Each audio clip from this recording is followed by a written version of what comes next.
The Hong Kong and Macau office of the State Council and the liaison office of the Central People's Government in Hong Kong strongly condemned recent acts by rioters where petrol bombs were thrown at police officers. Both offices have expressed anger over such actions and extended regards to those injured.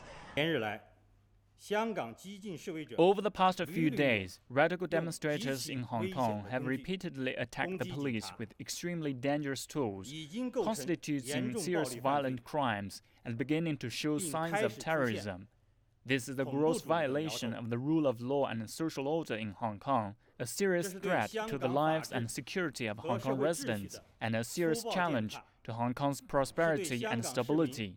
Such violent crimes must be dealt with resolutely and in accordance with the law, without mercy or relentlessness.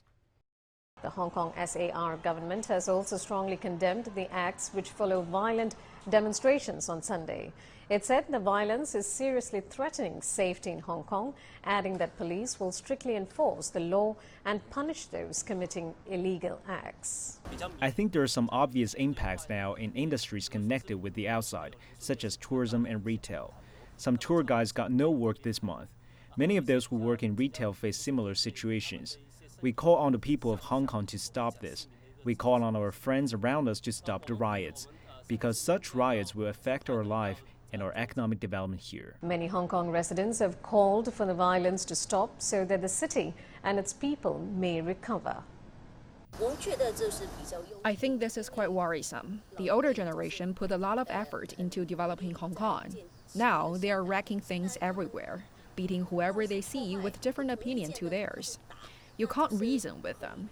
This is not the peaceful and rational demands that they had claimed.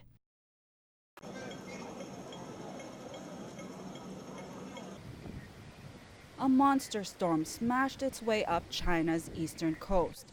In Shandong province, the barrage gates of the Mihe River in Qingzhou City were destroyed by the heavy rush of water.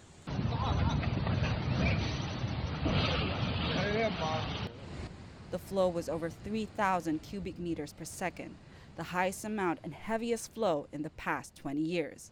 Luckily, no casualties were reported.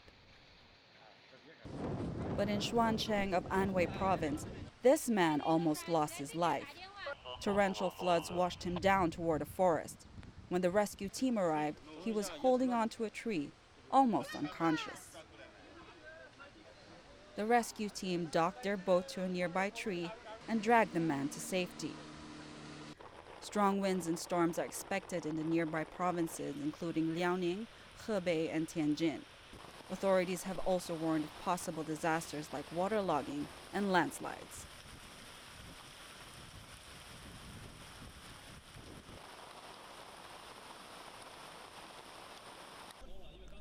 This is RoboMaster 2019, an annual robotics competition for Chinese college students that comes with an esports-like feel.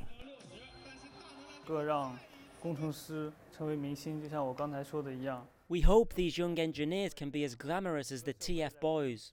The field and profession of engineering can also be very cool.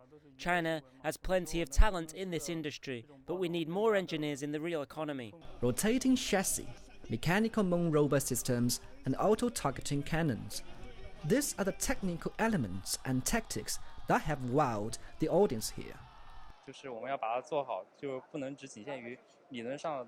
To make a good robot, you have to go beyond the theory. We've done many rounds of tests, experiments, and verifications to make the robot fully up to its design functions. 4 years ago, only a few prestigious teams were able to apply a limited level of AI functionality, like image recognition, to their robots. Now, almost all of the metal soldiers squaring off in the arena have the ability to automatically target and fire at opponents. We've seen significant progress in students' abilities when it comes to using AI. In the next 3 to 5 years, we're going to launch an all-AI robot competition. All participating robots will be controlled by artificial intelligence. There will be no human input. There are 5,000 young engineers participating in this competition, and you can feel their dedication and passion in making the best robots. and can also see the future of this country through those young brains. This year, Northeastern University of China claimed the top prize. And it's perhaps this very stage that will lay the foundation for a bright future in the ever-changing field of robotics. Israel's blockade on the Gaza Strip has made it nearly impossible for local Palestinian fishermen to make a living these days, as fishermen are barred from fishing beyond 6 nautical miles from their coastline.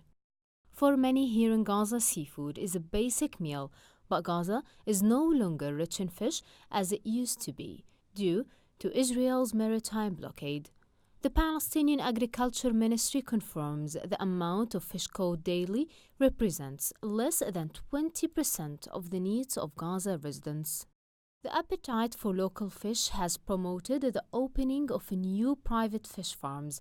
The farms aim to supply local markets with another source of fish at affordable prices.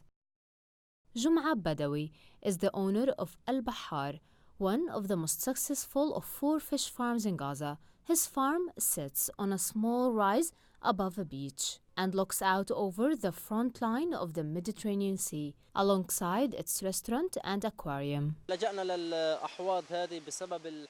We headed for the establishment of fish farms due to the Israeli naval blockade imposed on Gaza and the small quantities of bream. But we are facing other problems. As you know, the fish in the farms always need food. These feeds we import from the Israeli or Egyptian sides. When comparing with other countries, prices are very high for imports from Israel. Despite the success of his project, Badawi says that his business faces mounting costs as he has to buy the required seeds and fish food from Israel twice a week.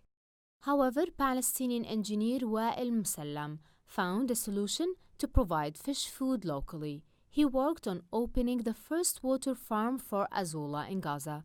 Azula is a plant that grows in water and is used to feed fish. His project will greatly reduce the import of high-priced fish feed from Israel.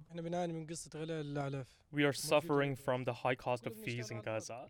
Everything we produce is without profit. We have sought ideas to meet these challenges. Our friend Dr. Suhalayej introduced us to this Azola plant. We brought it to Gaza late last year.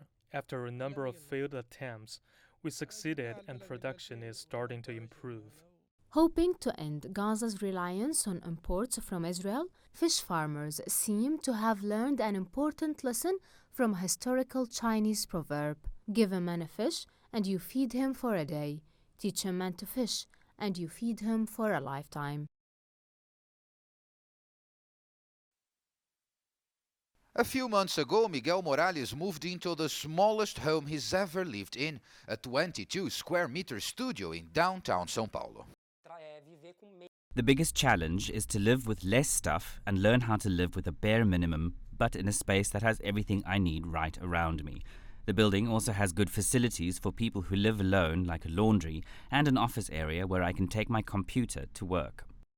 Buildings with small studios in central areas of big cities, especially in São Paulo, are a relatively new trend in Brazil's real estate market, but one that has been fast growing along with the number of people living alone who want to have active social and working lives and avoid long commutes to do that.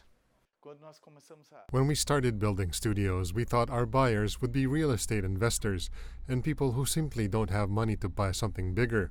But then we realized that the studio is a choice for a way of life. People want to live in a studio regardless of their income because they want something practical. And investors are also buying in because they see the sector has fast growth in São Paulo. 3 king-size mattresses side by side take up about 12 square meters of space. That's too much for most bedrooms, but could you fit an entire flat in that space? It seems so. In fact, there are even smaller apartments under construction here in São Paulo. This animated video shows what this 10-square-meter flat will look like, with compact and adaptable furniture and maximum use of the available space. The building is still in construction, but all 72 of these tiny flats have already been sold. So we have lots of clients that look for this small apartment, these micro apartments. And it's a new segment at the market, but it's growing in a very, very fast rate. Developers are investing in the hopes this trend will continue as more people choose, at least for a time, a convenient location over the comfort of a spacious home.